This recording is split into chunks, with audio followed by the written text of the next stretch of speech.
वो क्या कह रहा था नरमीन चाहकर भी समझना नहीं चाहती थी। ये क्या कह रहे हैं आप? हमें जाने दें प्लीज़, कोई देख लेगा। नरमीन ने रोते हुए उसे कहा तो वो गुस्सा भरी निगाहें उसकी निगाहों में डाले खड़ा रहा। ये नाटक मेरे सामने मत करो और फौरन चेहरे से नकाब उतारो। मैं जानता हूँ तुम जैसी लड़कियां मर्दों को अट्रैक्ट करने के लिए ये सब करती हैं। मैं तो तुम्हारा मंगेतर हूँ, घर में हमारी शादी का जिक्र चल रहा है तो मेरे सामने ये नाटक बेकार है। नरमीन साख्त नज़रों से उसके अल्फाज सुन रही थी। वो क्या बोल रहा था? क्या वो उसे मर्दों की तवज्जो हासिल करने वाली लड़की समझ रहा था? उसका दिल दिमाग से लड़ रहा था कि नहीं, ऐसा नहीं है। वो शायद कुछ और कहना चाह रहा है। दिल ने तो हमेशा महबूब की गलतियों पर पर्दा डाला है, तो अब कैसे ना डालता। कबीर नरमीन की साख्त नज़रों को देख उसके कान के करीब झुका। अगर तुम चाहो तो मैं किसी को नहीं बताऊंगा कि तुम मुझे अपना चेहरा दिखा चुकी हो। वो चेहरे पर तंजिया मुस्कुराहट सजाए उसके चेहरे को देख रहा था जो बेयकीनी की कैफियत में खड़ी थी। उसकी आंख से एक आंसू टूट कर गिरा था। जो कब से उसके सामने मिन्नतें कर रही थी अब खामोश और जामत खड़ी उसे देख रही थी। कबीर के दिल ने मलामत की थी उसकी आंखों में बेयकीनी देखे, लेकिन वो तो आदी था दूसरों को आजमाने का, चाहे उससे सामने वाले का दिल टूटे या वो अंगानों पर लौटे। इससे कबीर खानजादा को कोई गर्ज ना था। वो लोगों को आजमाए बगैर अपनी ज़िंदगी में शामिल करना बेवकूफ़ी समझता था, जो किसी हद तक उसकी ज़िंदगी तबाह कर सकता था। इस बात से वो जल्द आशना होने वाला था। हम अपना चेहरा आपको नहीं दिखा सकते, जाने दें हमें। नरमीन बेयकीनी का दामन छोड़ते सर्द अंदाज में बोली थी, क्योंकि वो अपने पर्दे पर कोई बात बर्दाश्त नहीं कर सकती थी, फिर चाहे सामने कबीर खानजादा ही क्यों ना हो। ओह, तो तुम्हें लगता है जिस जाल में तुमने पूरे घर को फंसाया हुआ है उसमें कबीर खानजादा को भी आसानी से फंसा लोगी? तो ये तुम्हारी भूल है। याद रखना नरमीन, रिजवान खानजादा, तुम्हारी वजह से दाजी और बाबा ने जिस अंदाज और अल्फाजों में मुझसे बात की है वो मैं कभी नहीं भूलूंगा। दुआ करो कि तुम मेरे हिस्से में ना आओ, वरना नफरत और हकारत तुम्हारा मुकद्दर बनेगी। कबीर उसकी आंखों में आंखें डाले अपनी नफरत अपने अल्फाजों के जरिए उसके दिमाग में नक्श कर गया था। वो साकिन खड़ी रह गई थी। वो पीछे पलटता वहां से चला गया था, लेकिन नरमीन को साख्त खड़ा छोड़ गया था। उसने अपने आप को संभाला, लेकिन वो अभी क्या कहकर गया था? क्या वो उससे ज़बरदस्ती शादी कर रहा था? क्या वो उसे एक ढोंगी लड़की समझता है? उसे इसरा की आवाज़ आई तो फ़ौरन से पहले अपने आंसू साफ किए और आगे बढ़ी, जहां इसरा उसे लाल कलर का खूबसूरत सा ड्रेस दिखा रही थी जो बेहद हसीन था। आप ही देखें, ये ड्रेस और कलर आप पर बेहद हसीन लगेगा। वो नरमीन पर ड्रेस लगाए उसे बता रही थी, लेकिन नरमीन का ध्यान यहाँ ना था। वो सामने खड़े कबीर खानजादा को देख रही थी जो बेतासुर चेहरा लिए उसी को देख रहा था। एकदम उसका दिल हर चीज़ से उचाट हुआ था। नहीं इसरा, हमें नहीं चाहिए, आप अपने लिए ले लें, हमें घर जाना है। नरमीन ने आंसू जब्त करते कहा जो बस छलकने को थे। क्यों आपी, अभी तो हमने बस चंद ही सूट लिए हैं। कबीर जो करीब खड़े इन दोनों की बातें सुन रहा था, इसरा को अपने बाजों के हल्के में लेते नरमीन पर नजरें गाड़ी। चलो गुड़िया, अभी घर चलते हैं, आगे बहुत से मौके आ रहे हैं, शॉपिंग दिल खोल कर करेंगे। तब वो मुसलसल नरमीन पर नजरें गाड़े तंजिया मुस्कुराहट सजाए मैनिकेज अंदाज में बोला, ठीक है लाला। इसरा बेदिली से शाहाना बेगम से चलने का कहने लगी। नरमीन भी उसके साथ ही चली गई। कबीर जिस माहौल से आया था उसकी शख्सियत पर गहरा असर पड़ा था। वो हरगिज़ भी पर्दे की अहमियत ना जानता था। उसकी नज़रों में लड़कियों का यही इमेज था कि क्योंकि उसने अपनी ज़िंदगी में जितनी लड़कियां देखी थी वो उसकी वजाहत के सामने बिछी चली जाती थीं कि अपना आप तक उसके हवाले करने को तैयार हो जाती थीं। उसे घिन आती थी इन लड़कियों से, जिस चीज़ को कोई मैली नज़र से देख भी ले कबीर इस चीज़ से नज़रें फेर लेता था। कजा कि वो लड़कियां जो मैली नज़र तो क्या, अपना जिस्म भी बाखुशी किसी नामहरम के हवाले कर जाती थीं। उसकी नज़र में लड़कियां ऐसी ही थीं। आज तक उसने देखा ही नहीं था किसी लड़की को ऐसे पर्दा करते। इसलिए ये बात हैरत अंगेज थी कि एक लड़की अपने आप को छुपा कर रख रही है। उसकी नज़र में ये बात कतई नॉर्मल नहीं थी। वो अपने कहे गए अल्फाजों की अहमियत ना जानता था जो उसने नरमीन के दिमाग में नक्श किए थे, जिसका भुगतान तो उसे भुगतना था और आगे वो अपनी इस नासमझी में क्या क्या गलत करने वाला था इस बात से नावाकिफ था। वो मॉल से निकल रहे थे जब शाहाना बेगम की नज़र जरगाम पर पड़ी। वो वहाँ खड़ा शायद किसी से बात कर रहा था। अरे जरगाम बेटा, आप यहाँ? जरगाम ने पलट कर देखा तो वो सब खड़े थे, लेकिन उसकी नज़र तो सीधा ब्लैक हिजाब के हाला में खड़ी लड़की पर पड़ी थी, जो एक नज़र जरगाम को देखकर नजरें नीचे कर गई थी। जरगाम के दिल ने एक बीट मिस की थी, लेकिन कबीर को उनके साथ खड़ा देख उसका मुंह तक कड़वा हुआ था। कबीर उसकी जानिब पलटा तो वाकई जरगाम खड़ा हुआ था। उस पार चेहरा लिए उसे देखने लगा जो इन्हीं के पास आ रहा था। अस्सलाम वालेकुम मामी जान, कैसी हैं आप? जरगाम ने सर झुकाया तो शाहाना बेगम ने शफकत भरा हाथ उसके सर पर रखा। मैं ठीक बेटा, आप कैसे हैं? अल्लाह का शुक्र है। इसरा जरगाम को देख कबीर के पीछे छुपने लगी। रहमा और नरमीन गाड़ी में बैठने लगी तो वो जल्दी से बैठी। जरगाम ने कबीर की तरफ हाथ बढ़ाया तो उसने एक नज़र देख उसे हाथ को थाम लिया। यहाँ कैसे? कबीर ने बेजारियत लिए पूछा तो जरगाम जो पहले तपा हुआ था उसकी शक्ल देख और बिगड़ा। जो यहाँ सब करने आते हैं मैं भी वही करने आया हूँ। Any problem? No, you can go now. हमें लेट हो रहा है, वैसे भी हम चलते हैं। कबीर का हुक्म झाड़ता लहजा जरगाम को तपा गया था। वो कुछ कहता इससे पहले शाहाना बेगम सूरत हाल समझती जरगाम के करीब आई।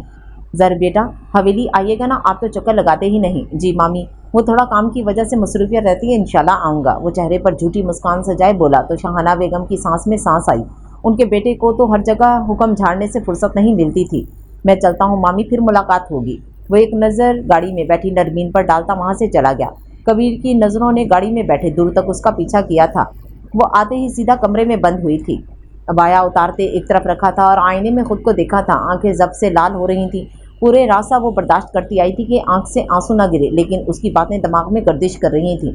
ये नाटक मेरे सामने मत करो और फौरन चेहरे से नकाब उतारो। मैं जानता हूँ तुम जैसी लड़कियाँ मर्दों को अट्रैक्ट करने के लिए ये सब करती हैं। मैं तो तुम्हारा मंगेतर हूँ। घर में हमारी शादी का जिक्र चल रहा है तो मेरे सामने ये नाटक बेकार है। उसकी आंख से आंसू लड़कियों की सूरत बहे थे उसके अल्फाज जहन में आते ही। अगर तुम चाहो तो मैं किसी को नहीं बताऊंगा कि तुम मुझे अपना चेहरा दिखा चुकी हो। उसने हिचकियां दबाने के लिए मुंह पर हाथ रखा था। दुआ करो कि तुम मेरे हिस्से में ना हो, वरना नफरत और हकारत तुम्हारा मुकद्दर बनेगी। या अल्लाह। वो आंसू बहाती नीचे बैठती, अल्लाह को पुकार बैठी थी। वो कैसे अदा कर सकता था ऐसे अल्फाज? कबीर खानजादा के मुंह से ऐसे अल्फाज सुनना उससे बर्दाश्त नहीं हो रहा था। वो शख्स जिससे इतनी खामोशी से इतने टूटकर मोहब्बत की थी, आज वो शख्स उसके सामने खड़ा उसके पर्दे पर सवाल उठा रहा था, उसके किरदार पर सवाल उठा गया था। वो तो उसे जानता तक ना था, तो कैसे वो ऐसी बात अपने मुंह से निकाल सकता था? उसने तो मोहब्बत की थी कबीर खानजादा से। उसकी मोहब्बत ऐसी निकली थी, वो आंखें मीचते हिचकियों से रो रही थी। मुंह से एक लफ्ज़ अदा ना किया था, बस अपने दिल पर हाथ रखे अल्लाह को पुकारा था। वो तो अल्लाह की महबूब बंदी थी, वो महबूब बंदी जिसने अपने मुंह से कभी कोई शिकवा ना निकाला था, और यहाँ आकर तो उसका महबूब था। वो महबूब जिसका जिक्र वो अल्लाह के सामने करती थी, अल्लाह से मांगती थी, उसके सामने हाथ फैलाती थी, जो बेशुमार अता करना जानता है। वो कैसे अपनी ही मांगी हुई चीज़ का शिकवा अल्लाह से कर सकती थी, जिसको उसने सालों रो रो कर मांगा था? वो खामोशी से आंसू बहाती, अपना दर्द खुद से भी छुपाती, अपने लिए अल्लाह से सब्र मांग रही थी। और बेशक वो सब्र करने वालों से मोहब्बत करता है।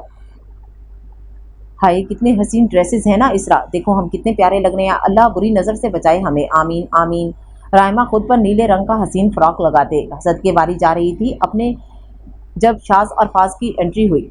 चलो भाई, लूट लिया लाला को आते के साथ ही दोनों ने। शाज और फाज आते ही सोफे पर बैठे उन पर तबसरे करने लगे थे। कबीर लाला जैसे बड़े दिल वाले बनो, देखो कितनी अच्छी शॉपिंग करवाई है हमें, इसरा इतराते हुए बोली। आप लोगों पर लुटाने से चाहे हम किसी गरीब का पेट भर दें, क्योंकि आप लोगों का तो भरता नहीं है शॉपिंग से।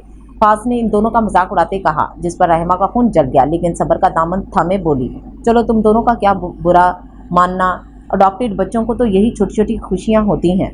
शाज जो छोटे दिल का मालिक था, रहमा की बात पर सदमे से उसे देखने लगा। मैं अडॉप्टेड हूँ? रहमा ने बत्ती सी निकाली और इस में सर हिलाया।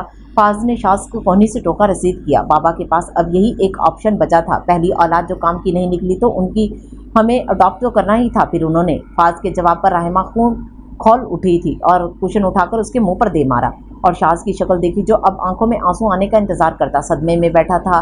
मैं अडॉप्टेड हूँ? वह हैरत से बैठा था, उसे अभी भी यकीन नहीं आ रहा था। जाओ यार, सारे सेंस ऑफ ह्यूमर को ऐसी की तैसी कर दी तुमने शाज, रहमा जले दिल से बोली। तो इसरा और फाज का कहका गूंजा। माड़ा, ये क्या कमरे का हाल बनाया हुआ है तुम लोगों ने? शाहीन बेगम कमरे में दाखिल होते देखने लगी। जो कमरा कम मछली बाजार ज्यादा लग रहा था। ये घर है, जंगल नहीं, लड़कियों समेटो इसे। वो रहमा और इसरा पर गुस्सा करने लगी, जिन्होंने सारे शॉपिंग से लाए कपड़े पूरे कमरे में फैलाए हुए थे। मोरे, हम समेट रहे थे बस, तुमसे कुछ नहीं होगा, बस इन्हीं सब में तुम लड़कियों का दिमाग है। किचन आकर देखो मेरे साथ, आज तुम दोनों कुछ ना कुछ बनाओगी अपने अपने ज़ाती हाथों से। एक दूसरे की मदद अगर की ना तो अच्छा नहीं होगा। नरमीन को देख, कितना जायका है उसके हाथ में, और तुम दोनों सदा की फोहड़ हो। जल्दी आओ नीचे, मैं तुम दोनों का इंतजार कर रही हूँ। वो दोनों मुंह बनाती कमरा समेटने लगी। वो जब से आया था दिमाग सिर्फ उसी की तरफ था। उसकी आंसू भरी आंखें उसे शिकवा कर रही थी, लेकिन वो सख्त दिल बना रहा।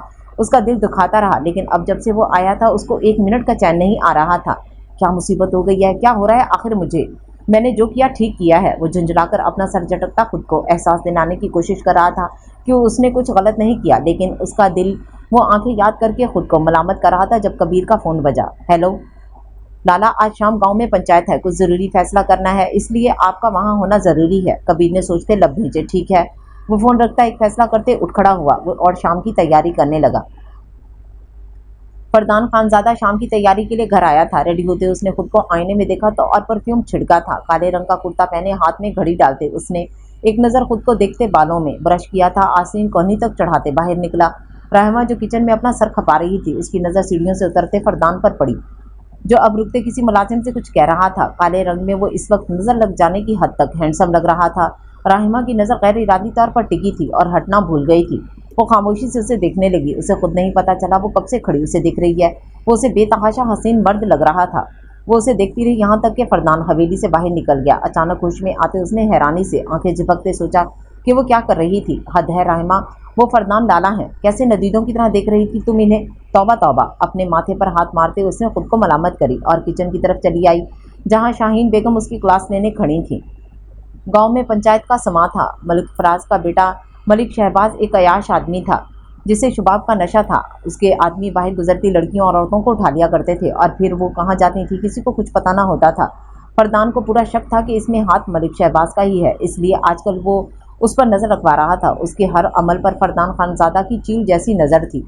यहाँ रहने वालों का ज़्यादातर मानना था कि लड़कियों की पढ़ाई ज़रूरी नहीं, जिसकी बहुत बड़ी वजह यही थी कि लड़कियों की इज़्ज़तें बाहर निकलते ही महफूज ना रहती। मगर आज की जनरेशन जो चाहती थी पढ़े, आला तालीम ना सही लेकिन तालीम हासिल करना चाहती थी, लेकिन माँ के डर और बाप की इज़्ज़तों की वजह से ये नामुमकिन था। फरदान जानता गाँव का माहौल जो ख़राब है, वो जो दहशत गाँव में फैली है, ये सब अयाश मलिक शहबाज का काम है। इसे बस एक मौका चाहिए था।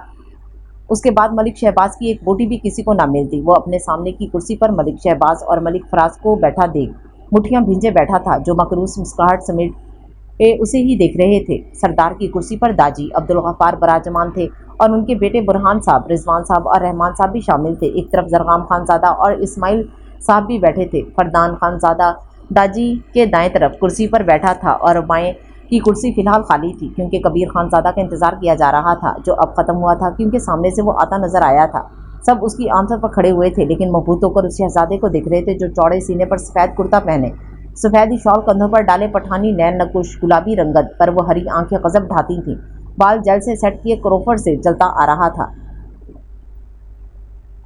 जोरदार आवाज में सबको सलाम करते वो अपनी कुर्सी पर विराजमान हुआ था। एक आवाज में सबने सलाम का जवाब दिया, जिसके बाद दाजी की आवाज़ गूंजी थी। जैसा कि आप सब जानते हैं, ये हमेशा से तय है कि मेरे बाद सरदार की कुर्सी पर मेरा पोता कबीर खानजादा होगा, जो अब बाहर मुमालिक से अपनी तालीम हासिल करके आया है, और इसलिए आज ये कुर्सी, ये सरदारी और यहाँ के फैसले करने का अख्तियार अपने पोते कबीर खानजादा को देता हूँ, जिससे मुझे पूरी उम्मीद है कि वो इस ओहदे पर रहते हुए फैसले को इंसाफ और अदल से लेगा और आप सब उनसे मुतमईन रहेंगे। सबके चेहरों पर एक मुस्कुराहट थी, क्योंकि अब्दुल गफ्फार खानजादा ने इतने सालों में हमेशा अदल और इंसाफ के फैसले लिए थे। सब उनसे बाखूबी खुश थे और इस बात में कोई गर्ज न था कि इनके बाद कबीर खानजादा को उनका सरदार बनाया जाता। लेकिन जरगाम खानजादा, जिसकी नज़र सिर्फ कबीर खानजादा के चेहरे पर थी, वो मुठ्ठियाँ भींचते बहुत ज़ब्त के साथ बैठा था, क्योंकि पानी अब दिन ब दिन सर पर से गुजरता जा रहा था।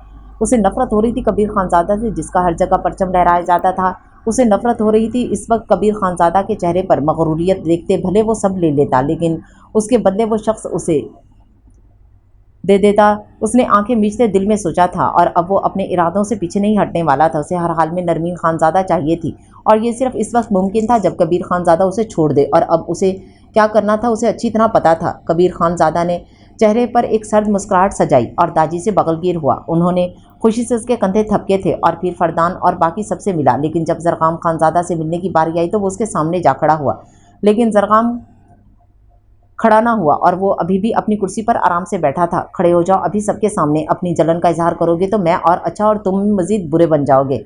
वो तंजिया मुस्कुराहट सजाता जरगाम को देखते हल्की आवाज़ में बोला, और जरगाम की शक्ल देखी जो स्पाट चेहरा लिए उसी को देख रहा था। वो खामोशी से उठा और वहाँ से चला गया। कबीर की नज़रों ने दूर तक उनका पीछा किया था। मलिक शहबाज ने तंजिया नज़रों से देखा इस मंजर को। कबीर खामोशी से जाकर अपनी सरदार की कुर्सी पर विराजमान हुआ था। उसे अब अच्छे से पता था इसे क्या करना होगा। आज रात दाजी ने हवेली आते साथ ही सबको ये खबर दी थी। हवेली में खुशी का समा था। सब रात के खाने के टेबल पर विराजमान थे। मर्द हजरात टेबल पर बैठे थे, जबकि लड़कियां सबको सर्व कर रही थीं। नरमीन चेहरा ढके सबके साथ ही थी, और कबीर की नज़रें वो खुद पर बाखूबी महसूस कर सकती थी, लेकिन अनजान बनते रिजवान साहब को कढ़ाई पेश कर रही थी जो उसने खुद बनाई थी। दाजी, आपको पता है आज सारा खाना हमारी बहू ने बनाया है, इसलिए मैं तो सिर्फ वही डिशेस खाऊंगा जो नरमीन आपू ने बनाई हैं। अब पेट को भी तो सोचना पड़ता है ना। फास्ट चहकता हुआ सबको बताने लगा, और सबके चेहरों पर खूबसूरत सी मुस्कान ने बसेरा कर लिया, और राहिमा और इसरा ने मुंह फुला लिया। मेरी गुड़िया ने क्या बनाया है, मुझे टेस्ट करवाओ, मैं बताऊंगा। فردان اسرا سے مخاطب ہوا تو اسرا نے فخریہ نظروں سے شاز اور فاز کو دیکھا اور رحمہ نے مسکین شکل لے کر اپنے بھائیوں کو، دیکھو فردان لالا اتنے اچھے بھائی ہیں اور ایک تم دونوں ہو، ایک نوالا بھی تم دونوں کو ہم اپنی ڈش میں سے نہیں دیں گے۔ رحمہ غصے سے ناک پھلائے بولی تو فردان جس نے اسرا کے ہاتھ کا بنا پلاؤ کا پہلا نوالا منہ میں ڈالا تھا، رحمہ کے الفاظ لالا پر اسے پھندا لگا۔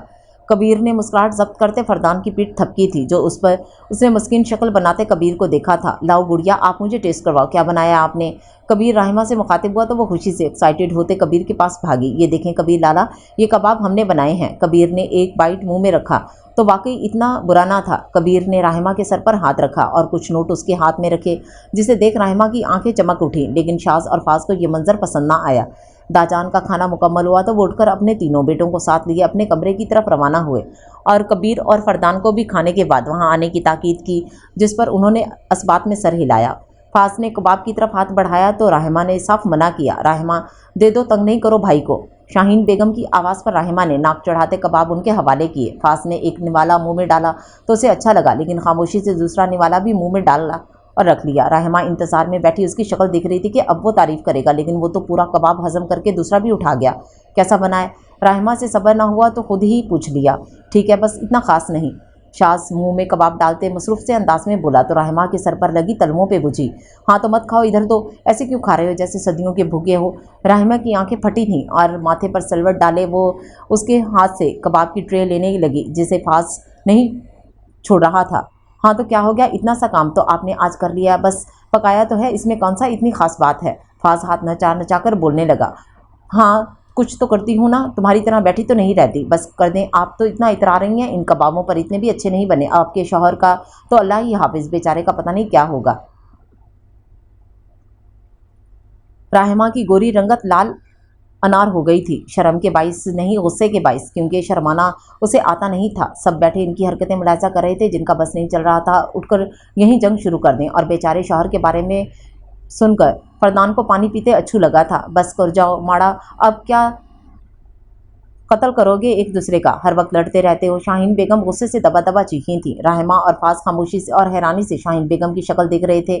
مورے ہم تو ایسے مذاق کر رہے ہیں، آپ اتنا سیریس کیوں ہو رہی ہیں؟ رحمہ اور فاز ایک دم نارمل ہو کر شاہین بیگم کو اچھے سے دیکھ رہے تھے، جیسے وہ کوئی خوفناک قصہ سنا رہی ہوں۔ تم دونوں خاموشی سے کھانا کھاؤ، اور اب آواز آئی نا تو تم دونوں کو کھانا بند، ڈائریکٹ صبح کا ناشتہ ملے گا۔ شاہین بیگم غصہ سے بولی تو دونوں خاموشی سے کھانا کھانے لگے اور ان کی شکلیں دیکھ کر باقی سب دبا دبا سا ہنسنے لگے۔ کبیر اور فردان بھی اٹھ کر داجان کے کمرے میں روانہ ہوئے۔ سب بڑے داجان کے کمرے میں بیٹھے تھے، کبیر، فردان اور خواتین بھی۔ ہم چاہتے ہیں کہ اب بچوں کی شادی کی تاریخ کر دیں، لیکن اس سے پہلے رحمہ اور اسرا سے پوچھ لیں، کیونکہ یقیناً وہ اس بات سے ناواقف ہیں۔ آپ لوگ ایک بار ان سے بات کر لیں، اس کے بعد انشاءاللہ اس جمعہ بچوں کی رخصتی کر لیں گے۔ جی داجی آپ ٹھیک کہہ رہے ہیں، وہ دونوں نہیں جانتی، ہم نہیں جانتے ان کا کیا ری ایکشن ہوگا، لیکن ایک بار ان سے پوچھ لینا چاہیے۔ برہان خان زادہ کی بات سے سب متفق تھے۔ کبیر اس جمعہ رخصتی کا سن آنکھیں میچی تھیں، لیکن اب جو وہ کچھ کہہ نہیں سکتا تھا، کیونکہ بات اب اس کی عزت کی تھی، اس کی غیرت کی تھی، اس لیے وہ خاموش بیٹھا تھا، تماشا دیکھ رہا تھا۔ ایک بار آپ لوگ اپنی بیٹیوں سے ان کی رضامندی لیں، پھر دوبارہ انشاءاللہ اسمارا اور اسماعیل کو بلا کر تاریخ طے کر لیں گے، داجان نے کہا تو سب نے مسکراتے ہوئے اسبات میں سر ہلایا۔ اسرا اور رحمہ نرمین کے کمرے میں ہی ڈیرا جمائے بیٹھی تھیں، ہمیشہ کی طرح، اور اسے اپنے کپڑے دکھا رہی تھی جو نرمین بے خیالی میں دیکھ رہی تھی۔ دیکھیں آپ، یہ کتنا حسین لگ رہا ہے۔ اسرا اپنا ڈریس دیکھنے لگی، اور ہاں بہت پیارا ہے۔ نرمین نے پیار سے اس کا چہرہ دیکھتے اسبات میں سر ہلایا۔ جب ان کا دروازہ ناک ہوا اور شاہین اور ناز اور شاہانہ بیگم اندر آئیں۔ مورے دیکھیں کبیر لالا نے اتنی ساری شاپنگ کروائی ہے۔ ہاں بہت پیاری ہے، شاہینہ بیگم نے اس کے گال پر پیار کرتے کہا تو وہ خوش ہوئی۔ ہمیں آپ لوگوں سے کچھ بات کرنی ہے، نازو بیگم نرمین کے پاس بیٹھتے بولیں۔ جی مورے ہم سن رہے ہیں، نرمین نے کہا تو شاہین بیگم نے بات کی شروعات کی۔ داجی نے آپ لوگوں کی شادی طے کر دی ہے، شاہانہ بیگم نے کہتے ان کی شکلیں دیکھیں جو حیران نظروں سے دیکھ رہی تھی۔ البتہ نرمین کا چہرہ ہر جذبات سے عاری تھا۔ ماما آپ آپو کو کہہ رہی ہیں نا؟ ارے یہ تو بہت خوشی کی بات ہے، ہائے آپو کی شادی ہوگی، اس گھر میں شادی ہوگی، بہت مزہ آئے گا۔ رحمہ اور اسرا ایک دوسرے کو دیکھ کنفیوژن دور کرتے بولیں تو باقی سب سپاٹ چہرہ لیے ایک دوسرے کی شکلیں دیکھنے لگے۔ بس کریں اچھلنا کودنا، ہم آپ تینوں کی بات کر رہے ہیں، آپ تینوں کی شادی داجان نے طے کر دی ہے، نرمین کی کبیر سے، رحمہ کی فردان سے، اور شاہین بیگم اتنا کہتے خاموش ہو گئیں، کیونکہ سب جانتے تھے اسرا کو زرغام سے چڑ ہے۔ وہ اس کا نام نہیں لیتی اور نہ سننا پسند کرتی ہے، اور اسرا کی زرغام سے۔ شاہانہ بیگم نے جملہ پورا کرتے اسرا کی شکل دیکھی جو آنکھیں پھاڑے حیرانی سے اپنی ماں کی شکل دیکھ رہی تھی۔ اسرا کا دل اچھل کر حلق میں آ گیا تھا۔ یہ الفاظ سن کر کہ وہ خاموشی سے اپنی ماں کی شکل دیکھ رہی تھی جو شاید ابھی کہہ دیں کہ وہ مذاق کر رہی ہیں، لیکن انہوں نے نہ کہا۔ رحمہ کا دل زوروں سے دھڑک رہا تھا۔ اس نے کبھی زندگی میں ایسا نہیں سوچا تھا جیسے وہ لالا کہتی ہوئی بڑی ہوئی ہے، آج اس کے ماں باپ اس سے اس کی شادی کروا دیں گے۔ وہ دونوں صدمے میں بیٹھی تھی جبکہ نرمین خاموش بیٹھی صبح کی بابت سوچ رہی تھی۔ مورے آپ یہ کیا کہہ رہی ہیں؟ رحمہ نے حق لاتے زبان کے ساتھ کہا، اور اس کا دماغ اس بات کو یقین کرنے کو تیار نہیں تھا، اور اسرا صدمے کے مارے خاموش بیٹھی تھی۔ نازو بیگم نے نرمین کے سر پر ہاتھ رکھا اور وہ پھیکی سی مسکراہٹ ہونٹوں پر سجائے سر میں ہلایا۔ نازو بیگم نے اسے گلے لگایا۔ ان کی اولاد نے انہیں ہمیشہ سرخرو کیا تھا، کبھی ان کی نافرمانی نہ کری تھی، کبھی انہیں تنگ نہ کیا تھا۔ اتنی پیاری بیٹی کے بعد وہ سوچ بھی نہیں سکتے تھے کہ وہ اللہ سے شکوہ کریں گے دوسری اولاد کا۔ انہوں نے اپنی جان سے عزیز بیٹی کو گلے سے لگایا تھا اور ان کی آنکھوں میں آنسو آئے تھے۔ نرمین کو گلے سے لگاتے انہوں نے دل سے اس کی خوشیوں کی دعا کی تھی۔ وہ کتنی پوری ہونی تھی یہ تو وقت نے بتانا تھا۔ کبیر رات اپنے کمرے میں لیٹا چھت کو گھور رہا تھا۔ اس کا دماغ دنیا جہاں سے دور ان دو آنکھوں میں کھویا تھا۔ وہ باہر ممالک میں رہا تھا، بے شک اس نے اپنی یونیورسٹی میں بال ڈھکے کچھ لڑکیاں دیکھی تھیں، وہ بھی اپنے سر ڈھانپ کر کیوں رکھنی تھیں، اس بارے میں اس نے کبھی نہیں سوچا تھا۔ اسے کیا فرق پڑتا تھا کہ کوئی لڑکی خود کو ڈھکے نہ ڈھکے، لیکن نرمین وہ تو اپنا چہرہ تک کور کرتی تھی۔ اس صدی میں یہ سب اسے ڈھونگ لگا تھا۔ یونیورسٹی میں کئی لڑکیاں لڑکوں کی توجہ حاصل کرنے کے لیے بہت کچھ کرتی تھیں۔ کیا نرمین بھی ایسی ہی ہے یا پھر واقعی اس جنریشن میں پردہ کرتی ہے؟ وہ ایک دم سے اٹھ بیٹھا اور اپنا سر پکڑ لیا۔ یہ لڑکی میرے ذہن پر کیوں سوار ہو رہی ہے؟ نرمین خانزادہ، اگر یہ سب کچھ ناٹک ہوا تو تمہاری زندگی قیامت کبیر خانزادہ خود بنائے گا۔ اسے شعلے بار آنکھوں سے خود کو سامنے نرمین کا تصور کیا تھا۔ کہنے کو وہ بستر پر لیٹی سامنے کتاب پکڑے پڑھ رہی تھی، لیکن اس کا دماغ آج اس کی ماں کی باتوں میں اٹکا تھا۔ آپ تینوں کی شادی داجان نے طے کر دی ہے، نرمین کی کبیر سے، رحمہ کی فردان سے اور اسرا کی زرغام سے۔ یہ کیسے ہو سکتا ہے؟ نہیں نہیں، زرغام لالا تو مجھے جان سے مار دیں گے اگر یہ بات انہیں پتہ بھی چلی۔ وہ ہڑبڑا کر اٹھی تھی، اس کا دل کانوں میں دھڑک رہا تھا، ماتھے پر پسینہ تھا، آنکھوں میں آنسو آنے لگے تھے۔ اس نے تو کبھی ایسا سوچا بھی نہیں تھا، کبھی کسی کے بارے میں نہیں، لیکن ایسا سوچا جا رہا تھا، وہ بھی زرغام سے۔ اس کے رونگٹے کھڑے ہو گئے تھے یہ سوچتے ہی۔ اچانک اس کے کانوں میں اس کی سہیلی کی آواز گونجی تھی، اتنے حسین مرد کو تم ایسے کیسے کہہ سکتی ہو؟ دیکھو تو ذرا، چوڑا سینہ، مردانہ وجاہت، بھوری آنکھیں، حسن اسے نہیں کہتے تو کسے کہتے ہیں؟ زرغام کے نام سے تو اسے صرف خوف یاد آتا تھا، کبھی اس نے اس نظر سے دیکھا ہی نہیں تھا۔ وہ خیالے میں کھوئی اسے سوچ رہی تھی، سنہری رنگت، بھوری آنکھیں جن میں ہر وقت اس نے صرف غصہ دیکھا تھا، کثرتی وجود جسے روز ورزش کر کے تراشا گیا ہو۔ وہ واقعی ایک مکمل حسین مرد تھا، لیکن اس کا غصہ، وہ یہ غصہ کیوں کرتا تھا اس کی وجہ وہ خود بھی نہیں جانتی تھی، لیکن ہمیشہ سے ہی وہ اسے پسند نہیں تھی۔ زرغام نے اس پر ہمیشہ صرف غصہ کیا تھا، کبھی پیار کے دو الفاظ بھی نہیں بولے تھے۔ گھر میں سب کی لاڈلی تھی، وہ کبھی کسی نے اسے اونچی آواز میں بات تک نہیں کی تھی، اور وہ اسے آنکھ بھر کر پیار کیا ایک نظر بھی نہیں دیکھتا تھا۔ اس نے اٹھتے خود کو شیشے میں دیکھا تھا، گوری سفید رنگت، ہری کائی سی حسین خوبصورت آنکھیں، کھڑی مغرور ناک اور ناک کے بالکل بیچ میں کالا تل، خوبصورتی سے تراشے گئے لب۔ وہ بے حد خوبصورت تھی اور جوانی کی دہلیز پر رکھا قدم تھا، اس کی خوبصورتی نکھر کر باہر آتی تھی۔ اتنی حسین ہوں پھر بھی ایک پیار کی نظر زرغام لالا نے کبھی مجھ پر نہیں ڈالی۔ کیا میں معصوم نہیں لگتی؟ کیا میں پیاری نہیں لگتی؟ حالانکہ ان سے تو بہت زیادہ حسین ہوں، کتنی گوری ہوں میں، اور وہ تو بس ٹھیک ٹھاک ہی ہیں۔ اس نے شیشے میں خود کو دیکھتے کہا۔ وہ بے وقوف یہ نہیں جانتی تھی کہ اپنی معصومیت میں وہ یہ چاہ کر گئی تھی کہ زرغام اسے پیار کی نظر سے دیکھے، لیکن وہ مغرور شہزادہ تو اس پر ایک نظر بھی نہیں ڈالتا تھا، پیار کی نظر تو بہت دور کی بات تھی۔ یہ سوچتے وہ بجھے دل سے جا کر واپس بستر پر بیٹھی تھی، جب اس کے دماغ میں پھر سے اس کا ڈر آ بیٹھا، نہیں یہ بات زرغام لالا کو جب پتہ چلے گی تو کیا ہوگا؟ وہ تو ہماری سانسیں بھی بند کر دیں گے، وہ تو ہمیں ابھی ہی اپنے سامنے برداشت نہیں کرتے۔ یار اب ہم کیا کریں؟ آپ جانتے ہیں نا ایسا ہم نہیں سوچا، داجان نے سوچا ہے، اور داجان کو تو کوئی منع نہیں کرتا۔ اب کیا ہوگا؟ پلیز اللہ پاک ہمیں بچا لے، ہم نے کچھ بھی نہیں کیا، اور اس والے کانڈ میں تو سچ میں ہمارا کوئی ہاتھ نہیں ہے۔ وہ اپنی خوبصورت آنکھوں میں موٹے موٹے آنسو لاتے اللہ پاک سے خود کی سفارش کر رہی تھی، اور پھر ایسے ہی پوری رات اس کی تانے بانے بنتے گزری تھی۔ فردان لالا اور میں वो पागल पठान तो हर वक्त हमसे अपने नखरे ही उठवाते रहेंगे। नखरा तो उनकी नाक पर बैठा होता है और हमारी जुबान तो उनके सामने हर बार हमसे बेवफा होकर ओल फोल बकती रहती है। 2 मिनट तो उनके सामने तरीके से गुजरे नहीं कि कभी सारी जिंदगी कैसे गुजारा करेंगे हम। राहिमा जब से आई थी अपने कमरे में कब से टहल टहल कर यही सोच रही थी। उसका दिमाग अलग अलग सोच कर पकड़ा ला रहा था और वो हर बात पर परेशान थी। क्या वो जानते हैं इस बारे में? अब उसका दिमाग नई सोच लेकर आया था जिस पर वो फिर सर पकड़कर बैठ गई थी। या अल्लाह, कितना अजीब लगेगा उनके सामने जाना। अगर वाकई ऐसा हुआ होगा तो। उसने फिर रोने वाली शक्ल बनाते आसमां की तरफ देखा था। हसीन तो हैं वो, इसमें कोई शक नहीं, और आज तो वो बहुत हैंडसम। इतना कहते उसने अपने मुंह पर हाथ रखा था।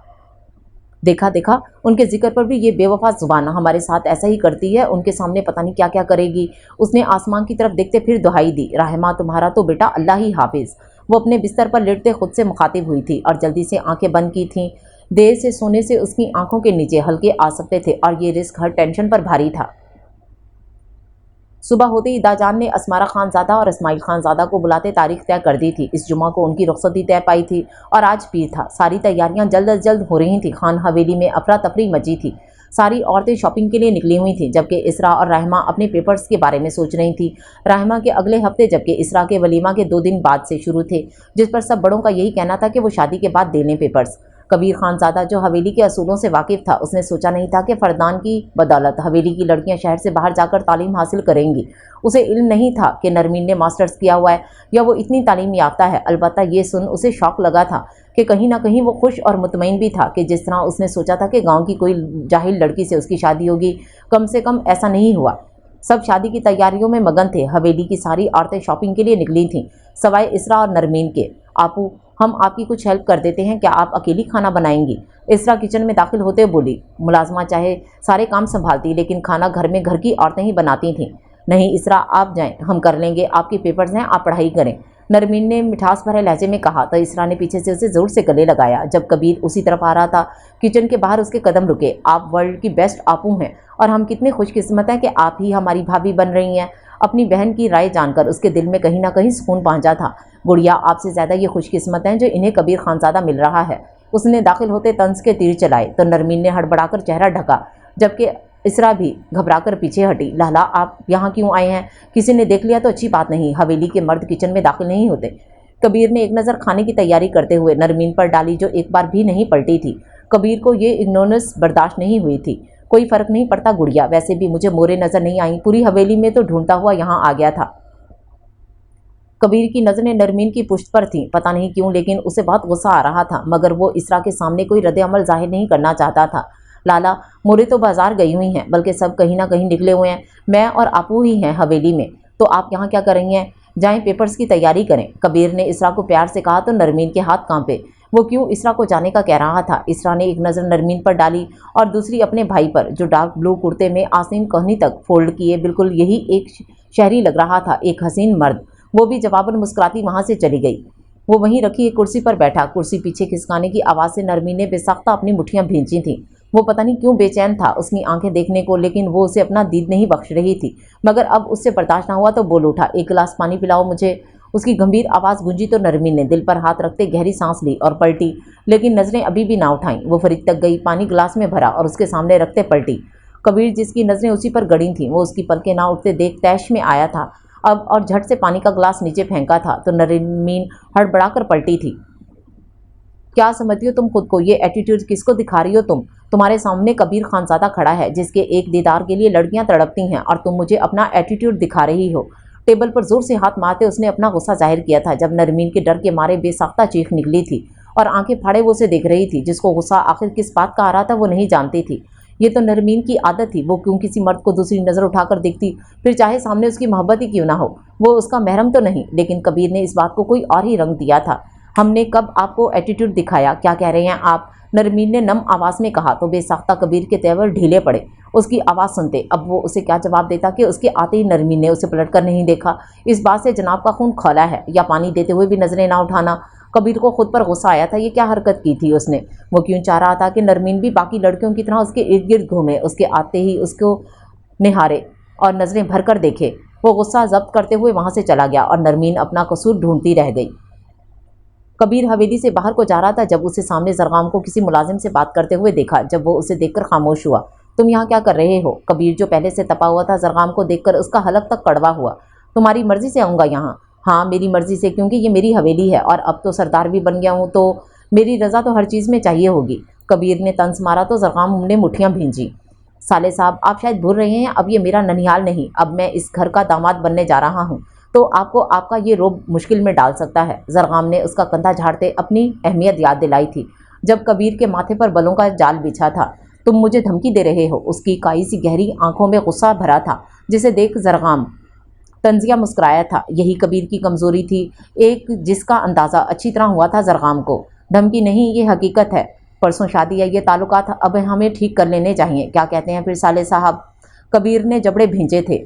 एक बात याद रखना जरगाम खानज़ादा, अगर मेरी बहन को कोई मुश्किल पेश आई तुम्हारे पास या उसकी आंखों में एक आंसू भी आया तुम्हारी वजह से, तो उस दिन तुम्हारी जान लेने से मुझे कोई चीज़ नहीं रोक सकती। याद रखना ये बात। जरगाम तंजिया मुस्कुराया। फिक्र न करो तुम इस घर की और तुम्हारी लाडली का मैं बहुत अच्छे से ख्याल रखूंगा, यही बेहतर है तुम्हारे लिए। कबीर कहता बाहर की तरफ रवाना हो गया, जबकि जरगाम वहाँ खड़ा कुछ सोचते गहरा मुस्कुराया था। फरदान जो शहर किसी काम से आया था मॉल से इन्हें पिक करने आ गया था और बाहर खड़ा उनका इंतजार कर रहा था जब सामने से सब औरतें इसे आती नजर आईं। लेकिन वो दूर से ही हिजाब के हाले में रहमा को पहचान गया था। अपनी शादी की शॉपिंग के लिए वो खुद आई थी, जिससे इसे अंदाज़ा हुआ था कि वो भी इस शादी के लिए रजामंद है। रहमा ने दूर से फरदान को देखते ही नज़रें झुकाई थीं। उसकी कैफियत अजीब सी हुई थी, जिसे देख फरदान के चेहरे पर खूबसूरत सी मुस्कान ने बसेरा किया था। जब उसके चेहरे का गढ़ा उसकी मुस्कान से वाज़ेह हुआ था।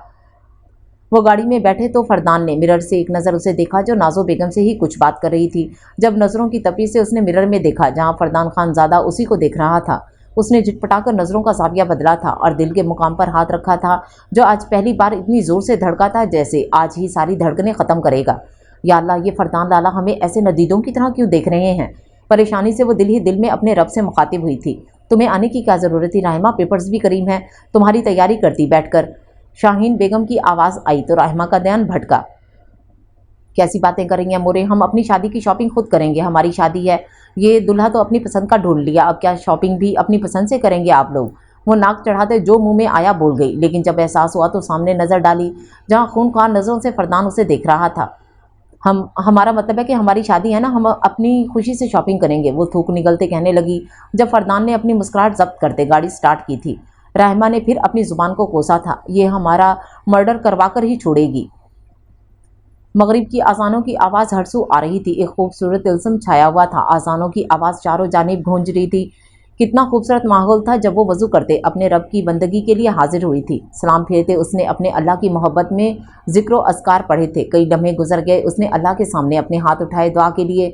समझ ना आया क्या कहूँ, शुक्र अदा करूँ कि जिसको अल्लाह से रो रो कर मांगा था वो मिलने जा रहा है, या शिकायत करूँ कि जिसे मांगा था उसे इस तरह तो नहीं मांगा था। लेकिन शिकायत अपनी ही मांगी हुई चीज़ पर शिकायत तो नहीं करते, इस पर तो शुक्र अदा करते हैं। और वो तो नाशुक्री नहीं थी, लेकिन ये लफ्ज़ लेकिन ही शिकायत है। शिकायत तो शुरू ही से यहाँ से होती है, और अल्लाह के महबूब बंदे शिकायत नहीं करते, वो तो अल्लाह से अच्छे की उम्मीद करते हैं, उससे सब्र मांगते हैं। और जब अल्लाह का बंदा उसकी बात को मानते सब्र करता होगा तो आसमां पर हमारा रब कितना खुश होता होगा। और सच, सब्र, हया तो अल्लाह के यहाँ बड़ी बात है।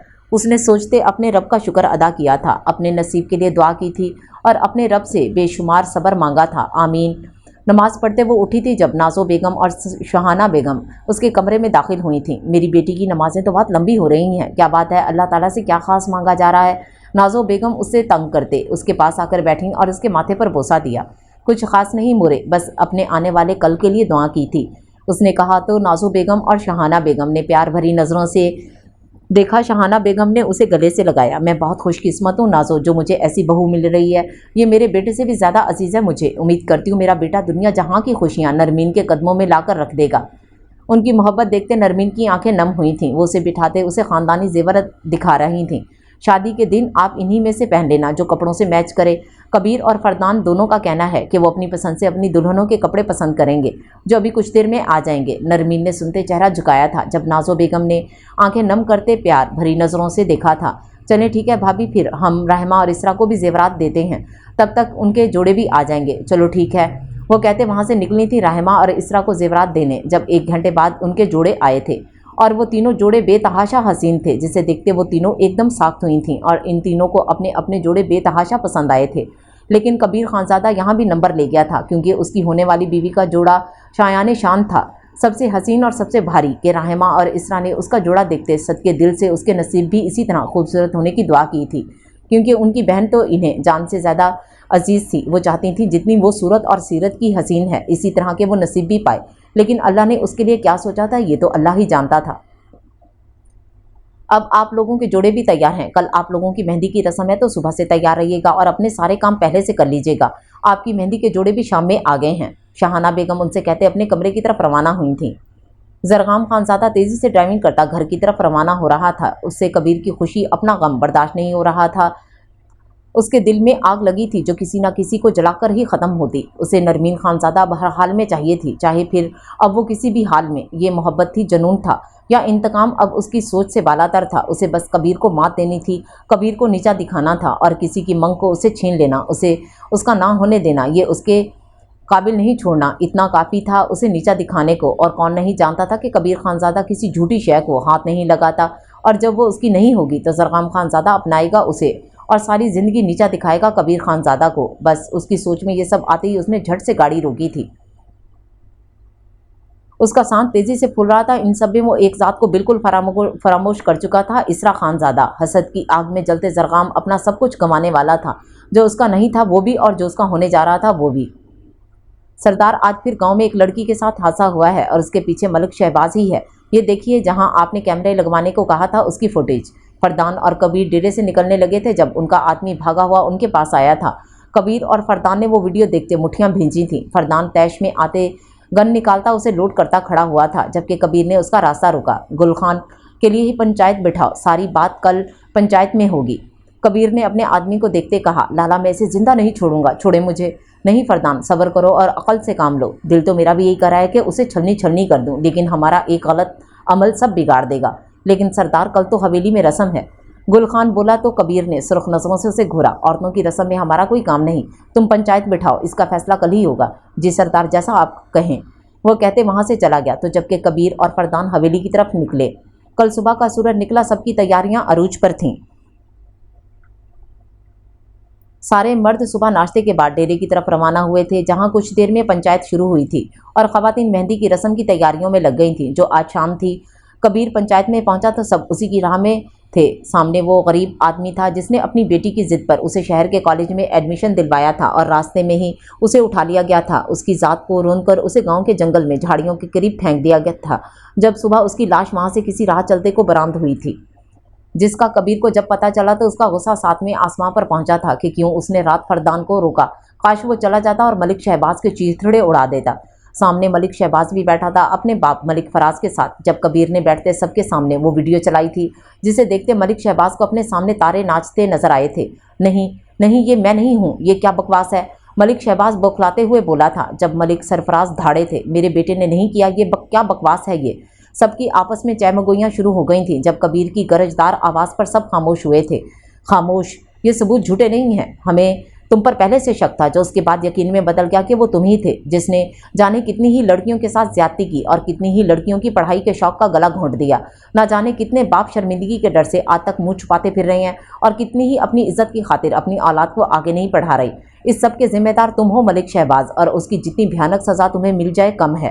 وہ اپنی کرسی سے کھڑا ہوا دھاڑا تھا، آنکھیں وحشت سے لال انگارہ ہو رہی تھیں، سفید رنگت غصے سے سرخ ہوئی تھی۔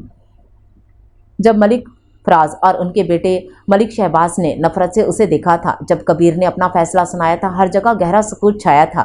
بھرے مجمع کے بیچ کھڑا کرتے اسے اتنے کوڑے مارے جائیں کہ اس کی سانسیں ختم ہو جائیں، لیکن کوڑے نہ رکیں۔ بلائیں ان سب ماں باپ کو جن کے پھولوں کو اپنے ہاتھوں تلے مسلا ہے اس درندے نے، ان سب کے ہاتھوں اسے وہ کوڑے پڑیں گے، اور جب یہ مر جائے تو اس کی لاش کو بنا نماز جنازہ کے دفنا دیا جائے۔ ایسے شخص کی یہی سزا ہونی چاہیے۔ کبیر اپنا فیصلہ سناتا اٹھ کھڑا ہوا تھا، جبکہ ملک سرفراز ساکت کھڑے تھے۔ ان کا اکلوتا بیٹا جس کی ہر جائز ناجائز بات مانتے آج اسے اس حال میں لا کھڑا کیا تھا، انہوں نے اس کا آج یہ انجام ہونا تھا۔ کبیر کے آدمی ملک شہباز کو اپنے ساتھ گھسیٹتے ہوئے لا رہے تھے، جب ملک فراز غم و غصے سے پاگل ہوتے اس کے پیچھے بھاگے تھے، جس کا کبیر کے آدمیوں نے کوئی اثر نہیں لیا تھا اور اسے گھسیٹتے ہوئے وہاں سے لے گئے۔ हर कोई कबीर खानज़ादा के इंसाफ पर खुश था और वो आदमी जिसकी बेटी को कल रौंद कर मार दिया गया था वो बेतहाशा रोते कबीर के पैरों में गिरा था। सरदार, आपके इंसाफ से मैं मुतमईन हूँ, आपने मेरी बेटी को इंसाफ दिलाया, मैं आपका एहसानमंद रहूँगा। कबीर ने फौरन उसे अपने पैरों से उठाकर गले लगाया था, जिस पर वो सिसक सिसक कर रो दिया था।